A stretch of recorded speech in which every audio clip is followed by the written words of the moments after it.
Assalamu alaikum, my beautiful family. As promised, today I am starting my new series Parenting 101.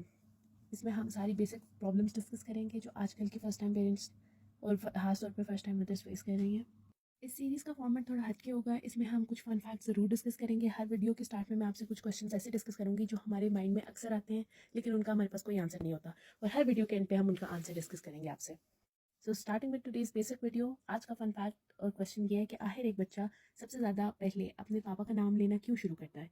बाबा कहना, डाडा कहना या पापा कहना क्यों शुरू करता है, जबकि मामा वो काफ़ी टाइम बाद कहना शुरू करता है। और जो बच्चे पहले मामा कहते भी हैं, जब वो एक दफ़ा बाबा सीख लेते हैं तो ज़्यादा टाइम बाबा बाबा ही करते रहते हैं। आखिर ये क्या चक्कर है?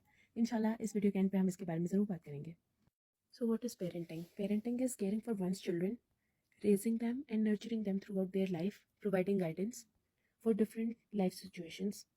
यानी बच्चों की केयर करना, उनको बड़े होने में हेल्प करना, नर्चर करना, उनके खाने पीने का ख्याल रखना, उनकी नींद का ख्याल रखना, उनको बेहतर इंसान बनाने की तरबियत देना, ये सब पेरेंटिंग में आता है।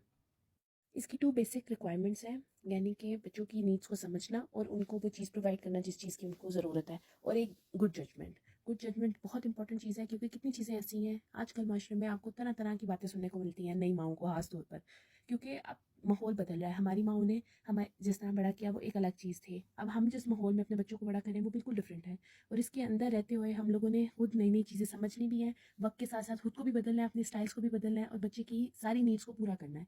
इसके लिए माँ की जजमेंट और एक फादर की जजमेंट बहुत इंपॉर्टेंट है, क्योंकि अब दौर बदल रहा है। पेरेंटिंग में दोनों पेरेंट्स आते हैं, सिर्फ माएँ नहीं आती, फादर्स का भी इक्वल रोल होता है, बल्कि बहुत इंपॉर्टेंट रोल होता है जिसको हमारा माशरा अक्सर इग्नोर कर देता है। इसलिए ये बात समझना बहुत ज़रूरी है कि पेरेंटिंग असल में टीम वर्क है, जिसमें माँ और बाप दोनों का इक्वल और इंपॉर्टेंट रोल है। माँ का रोल थोड़ा ज़्यादा आ जाता है क्योंकि वो वक्त ज़्यादा स्पेंड करती है अपने बच्चे के साथ, और बाप का थोड़ा सा कम इस लिहाज से होता है क्योंकि वो हर वक्त अपने बच्चे के साथ मौजूद नहीं होता। बेशक आजकल वर्किंग मॉम्स हैं, वो भी हर वक्त अपने बच्चे के साथ नहीं मौजूद होती, लेकिन माओं का एक ऐसा अल्लाह ताला ने रिश्ता बनाया है कि वो हर वक्त अपने बच्चे से जुड़ी हुई हैं। बेशक वो काम भी कर रही हैं, फिर भी उनका ध्यान अपने बच्चे पे भी उतना ही है जितना उनका अपने काम पे ध्यान है। तो let's go forward and discuss different type of parenting styles. There are 4 types of parenting: authoritarian, authoritative, permissive, and uninvolved. We'll discuss them one by one. Authoritarian को आप आम जुबान में इस तरह समझ लें जैसे हम कहते हैं डिक्टेटरशिप होना, यानी कि सिर्फ माँ बाप का रोल होगा, उसके अंदर बच्चे की कोई बात ना सुनी जाएगी, ना उससे पूछा जाएगा, उस पर बस ऑर्डर्स दिए जाएंगे जिसको वो फॉलो करेगा, अगर फॉलो नहीं करेगा तो उसको सजा मिलेगी। This is authoritarian parenting.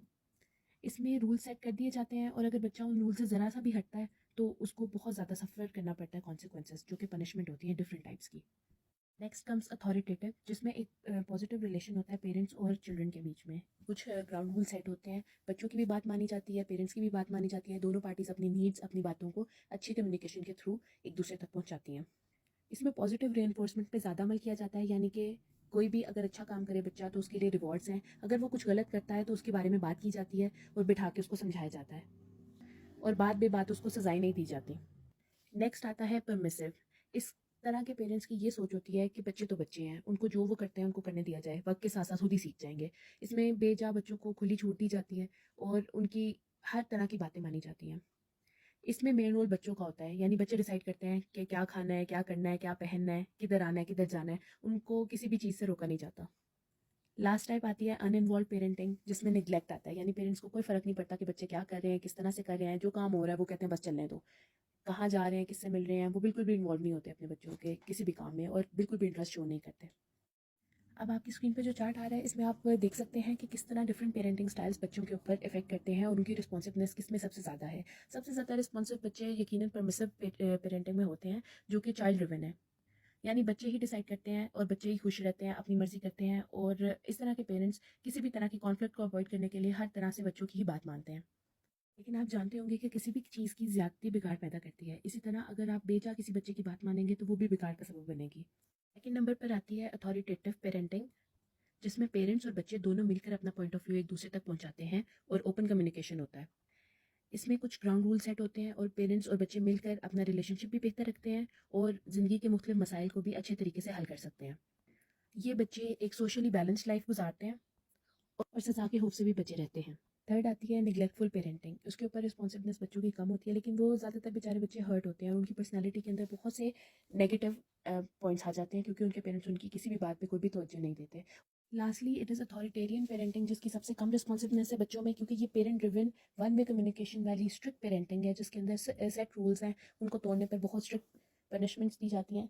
इस पेरेंटिंग स्टाइल से बच्चों की ज़हनी और जिस्मानी नशो-नुमा में बहुत ज़्यादा मसाइल पैदा होते हैं, जिसकी वजह से इनमें से अक्सर बच्चे बागी हो जाते हैं और उनकी पर्सनैलिटी बहुत मनफी हो जाती है। इन दी एंड मैं यही कहूँगी कि पेरेंटिंग आसान काम नहीं है। जिस तरह बच्चे पैदा करना मुश्किल है, उनको बड़ा करना उससे भी ज़्यादा मुश्किल और उससे भी बड़ी रिस्पॉन्सिबिलिटी है, क्योंकि आपने इन बच्चों को कल का एक कामयाब शहरी बनाना है। इसके लिए ज़रूरी है कि पेरेंट्स बहुत रिसर्च करें और कोई भी चीज़ बच्चों को देने से पहले सोचें। क्या आप उनको अच्छा खाना दे रहे हैं? क्या आप उनकी नींद का ख्याल रख रहे हैं? क्या आप अपनी सारी रिस्पॉन्सिबिलिटीज़ पूरी कर रहे हैं? क्या अखलाकी तौर पे आपके बच्चे पीछे तो नहीं हैं? इस तरह के कई सवालात हमारी माँओं के और फादर्स के ज़हन में आते हैं और इंशाल्लाह हम इन सब क्वेरीज़ को आहिस्ता-आहिस्ता अपनी नेक्स्ट वीडियोज़ में डिस्कस करेंगे। बारी आती है हमारे फ़न फैक्ट्स की। तो बच्चे क्यों अपने बाबा का नाम, अपने फादर्स का नाम ज़्यादा लेते हैं? क्योंकि जब बच्चा पैदा होता है, और ये बात रिसर्च से प्रूव हुई है, बच्चा अपने आप को अपनी माँ से अलग नहीं समझता और उसके लिए दूसरा ह्यूमन बीइंग जो सबसे पहले उसके सामने आता है और जिसके साथ वो सबसे ज़्यादा वक्त गुजारता है, वो उसका फादर ही होता है।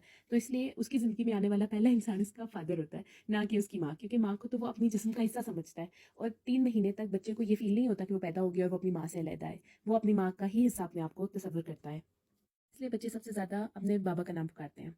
वीडियो थोड़ी सी लंबी हो गई है क्योंकि ये इंट्रोडक्शन था और इंट्रोडक्शन आपको पता है थोड़ा लंबा ही होता है। नेक्स्ट वीडियोस इंशाल्लाह हम छोटी बनाएंगे। आप प्लीज़ मेरी नेक्स्ट वीडियोस भी ज़रूर देखिएगा और अगर आपको ये वीडियो पसंद आई है तो like share and subscribe. Thank you. अल्लाह हाफिज़।